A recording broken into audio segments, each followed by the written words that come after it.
આ સદંતર ખોટી વાત છે. કોઈ ભારતીય જનતા પાર્ટીની મહિલા કોંગ્રેસમાં જોડાઈ નથી. સાચી વાત તો એ છે કે આજથી 2 મહિના પહેલા કોંગ્રેસ પાર્ટી દ્વારા ઓનલાઈન મેમ્બરશિપ બનાવવા માટે આ લોકો ગયેલા. તો એ લોકોને ત્યારે એવું કીધું કે જે આ સોસાયટીમાં ગયા ત્યાં એ લોકોને એવું કીધું કે ભાઈ તમે મહારાષ્ટ્રીયન છો ને, મહારાષ્ટ્ર સરકાર લાડલી બેનની યોજનામાં તમને દર મહિને 1500 રૂપિયા આપવાની છે.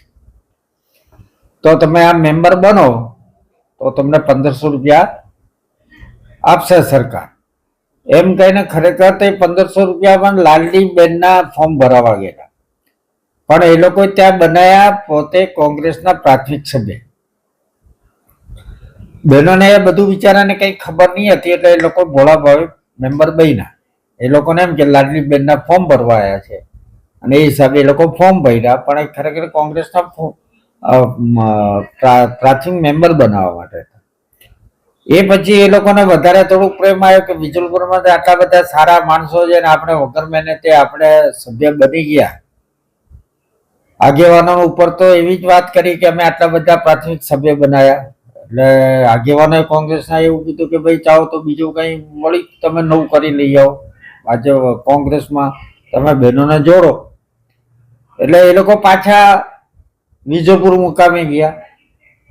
વિજયપુર જે સોસાયટીની વાત કરે છે, સોસાયટીના પ્રમુખશ્રી એમને એમ કીધું કે અમારે અહીંયા જ્યારે આ કોંગ્રેસના આગેવાનો અને કોંગ્રેસના પ્રમુખ આવેલા ત્યારે લોકો એવું કીધું કે ભાઈ અમારે સ્વેટર આપવાના છે તો તમે બહેનો ને બોલાવો. તો અમારી સોસાયટીની કોઈ બહેનો આવી નથી. પણ આજુબાજુના લોકો હતા ને બીજા જે થોડા ઘણા લોકો હતા, 100-125 જેટલી બહેનો ત્યાં એકઠી થઈ ને એને છે તે સ્વેટર આપ્યા. તો આ કોંગ્રેસ વાળાની તમે એની નીચે તો જુઓ. ફેબ્રુઆરી મહિનો ચાલે, એન્ડ આવી ગયો, માર્ચ મહિનો છે, શિયાળો પૂરો થઈ ગયો, ઉનાળો ચાલુ થઈ ગયો, ત્યારે લોકોને સ્વેટર વેચવાનો યાદ આવ્યું. પણ ખરેખર સ્વેટર નથી વેચવા, પણ એ લોકો પોતાનો ઉલ્લું સીધું કરવા માટે લોકોને બનાવટ કરીને એ લોકોને અહીંયા ભેગા કર્યા અને એ લોકો સ્વેટર વેચીને એમ કરીને એ લોકોનો એમ કે તમારી બહેનોનું સ્વાગત કરવાનું. તો એ લોકોએ ખેસ પહેરીને એનું સ્વાગત કર્યું. પણ બહેનોને તો ખબર નહીં ભાઈ આપણે માન સન્માન મળતું હોય, સ્વાગત કરે, કોઈ ફૂલથી કરે, કોઈ સાલથી કરે, કઈથી. તો એ લોકો બહેનોને ખબર બી નથી કે અમને આ કોંગ્રેસનો ખેસ છે ને અમને કોંગ્રેસ ખેસ શાના માટે પહેરાવે છે. પણ હકીકત એ છે કે આખી બનાવટ કરીને આ લોકો બહેનોને ભેગી કરવામાં આવી. આ રીતના એક સ્ટન્ટ કરવામાં આવ્યું.